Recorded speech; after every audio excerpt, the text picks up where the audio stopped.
What's up, everybody? Welcome into this new episode of the Rapala We Are Collegiate Bass Podcast. Special guest on today's show, Trey Marco and Jake Rowlands from King University. They got the win at the most recent Bassmaster College Series event to take place at Bugs Island.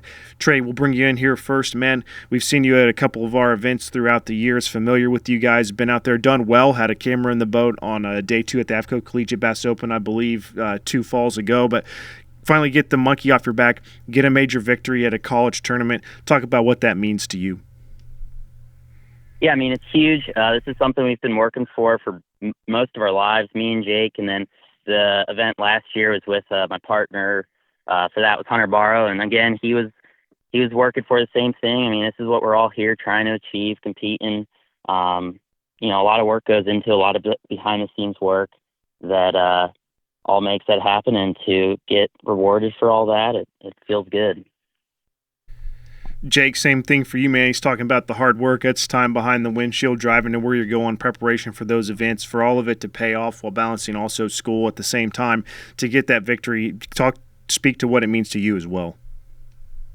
It was extremely rewarding for sure. I mean, we spent countless hours, a lot of time, and especially a lot of money just traveling around, trying to learn all different types of southern fisheries. And we were down, and we were actually in Florida for those tournaments, and then we fished some South Carolina stuff, and then we fished some TVA stuff. I mean, we were kind of everywhere just trying to learn everything, so it's real rewarding to finally work out, you know. Yeah, definitely. Always awesome accomplishment, major accomplishment to get a victory out on the college circuit at one of these big tournaments like that was there at Bugs Island. Speaking of that fishery, Trey, let's talk a little bit about how it sets up just in general for somebody that's not familiar, maybe hasn't been there. What is the cover? Talk a little bit about how everything's set up, and if you want to tie that back to how the fish were, moving and progressing through the season as well, and the way that y'all went about locating areas to find them. Okay, so Bugs Island, it's a lake. It's a dammed lake, so a reservoir, and the upper end was more shallow water fishing. We figured that a lot of the offshore stuff would be more towards the lower end of the lake, Nutbush, and then more towards the dam. There's also spots that played in that lake, so it was part of our strategy was trying to find some areas with low populations of spots and higher populations of the bigger largemouth. In practice, we did pre-practice, we went down there for 2 weekends before the off limits and did a lot of graphing. We found a lot of brush piles. We found stumps. We actually each took both of our boats, so we fished separately, and I found some areas where they were spawning a couple weeks before the actual event. And then Jake figured out how to do the offshore stuff, kind of what to look for that, which was mainly stumps. And then that allowed us to really find a really productive area with fish that were already there on stumps, and also a population of bedfish that was pulling out to us. So each day we had fresh fish. And that was really our success. We had one area that we caught pretty much every fish we weighed in the tournament. I think there might have been one exception to that, but all of our fish came in one area just doing a big circle. Yeah, you can definitely find them grouped up that time of year as they're moving up, they're spawning, and they're moving back out. They'll use some of those same areas, and as fish transition through all the different seasons, that you'll find them there multiple times throughout the spring leading into the early summer. Sounds like that's what y'all were able to capitalize on. Jake, real quick, quality of the fish that you guys were around, 38 pounds and 9 ounces, that's for 2 days, so averaging just under 20 pounds. Anytime you're around that number, you're always doing something right and doing good while you're out there. Talk about what y'all were throwing at those quality bass to be able to get them to bite.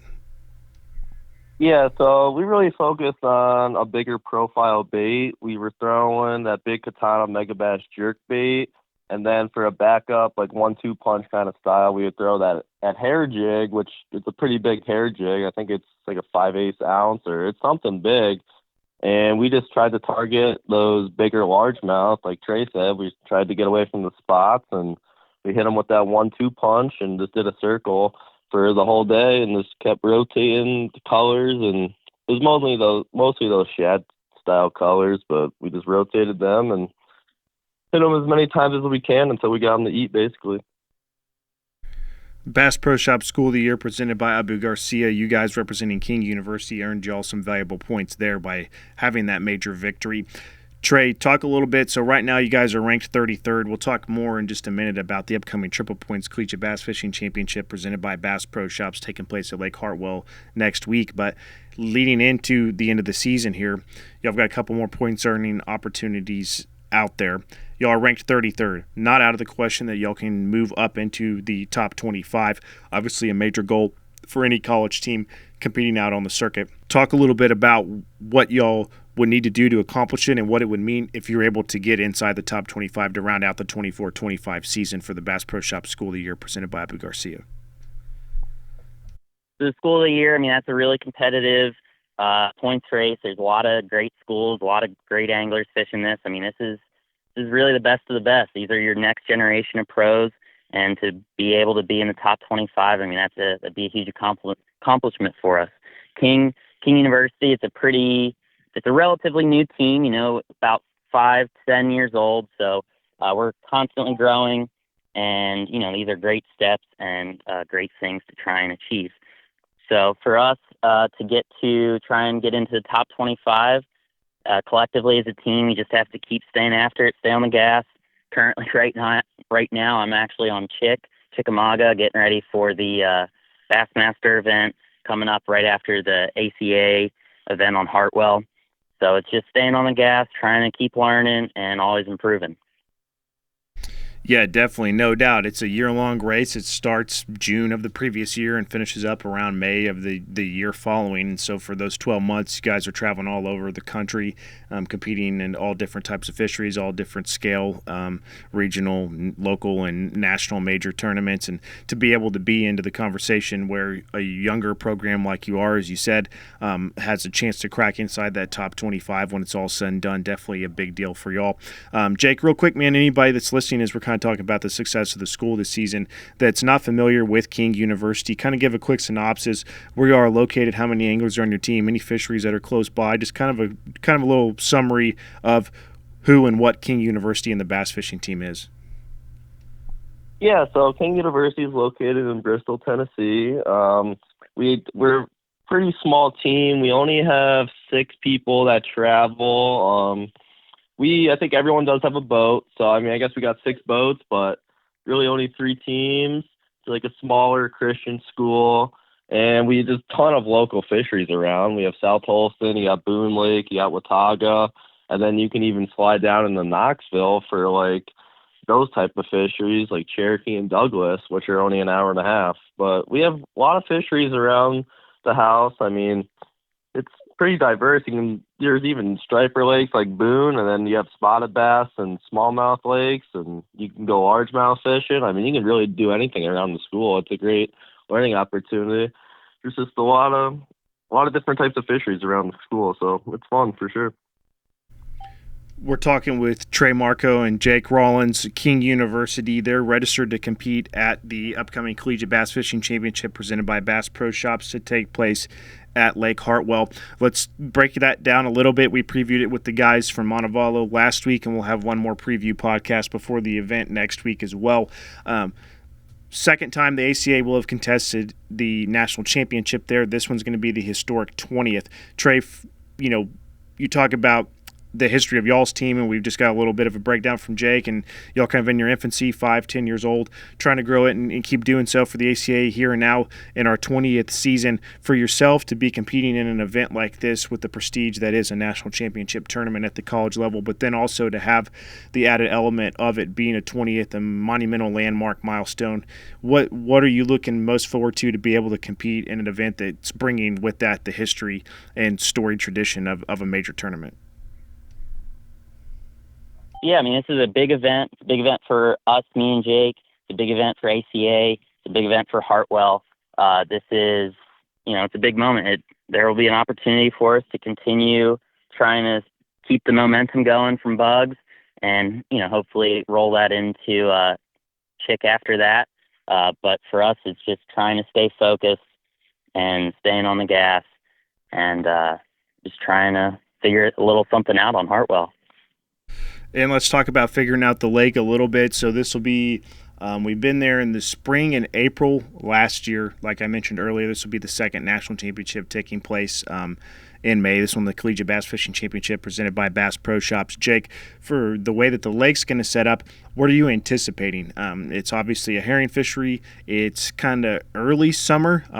It's going to start warming up some here soon, and those bass, obviously, when that happens, they're targeting that bait fish early, and then they're chasing bait balls and roaming and moving out, and you're just going to kind of have to look around for them and try to run into them throughout the day. Break down a little bit of maybe your game plan going into practice and your preconceived notions of what you think Lake Hartwell is going to look like when practice starts for you guys. Yeah, so we're definitely going to try and stay away from the spots if we can, which I don't know. I've never been to Hartwell, and I don't even know if I've ever fished like a true herring fishery. So this is going to be a real learning opportunity for me, at least. I know Trey doesn't have a ton of time on Hartwell, but he has been there, so hopefully that'll come into play. But we're going to keep a real open mind and try and maybe figure out how to target that bigger group of largemouth like we did at Bugs, because it worked out real well when we got away from the spots and we just targeted the largemouth. I don't know if it'll be possible this time of year at Hartwell. We don't know a crazy amount about the herring fisheries and how they set up. So we're going to keep a real open mind and just kind of see what the lake gives us and then just roll with the flow, basically. Trey, last question here, and we'll wrap up the interview.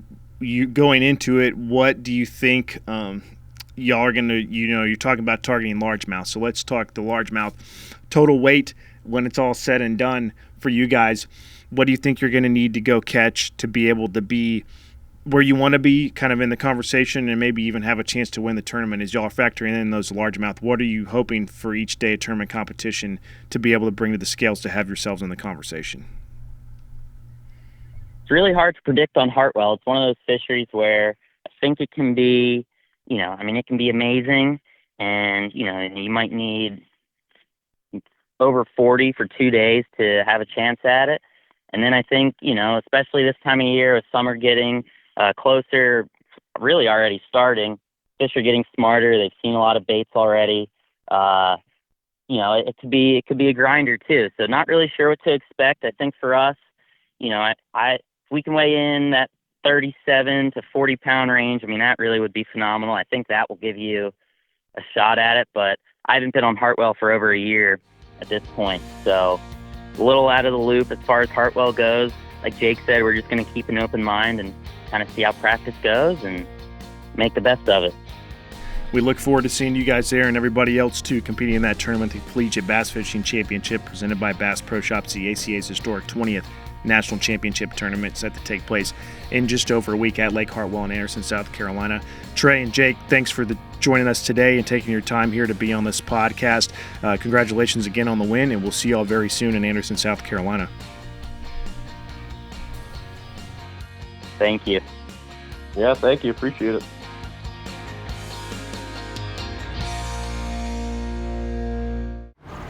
Welcome to Minnow King. How can I help you? Everything looks good. I'm friggin' starving, man. Been spawning all morning. Ugh, TMI, bro. What do you want? I'll take a Crush City freeloader and gizzard shad. Anything to drink. Water. Pull ahead, please. Welcome to Minnow King. We're gonna have what he's had. Yeah, throw me in a Ned BLT, too. Pull ahead, please. Calm down. Quit feeding him so much. Hey, man, I'm trying to, man. If you overfeed him, he's going to hide under a log.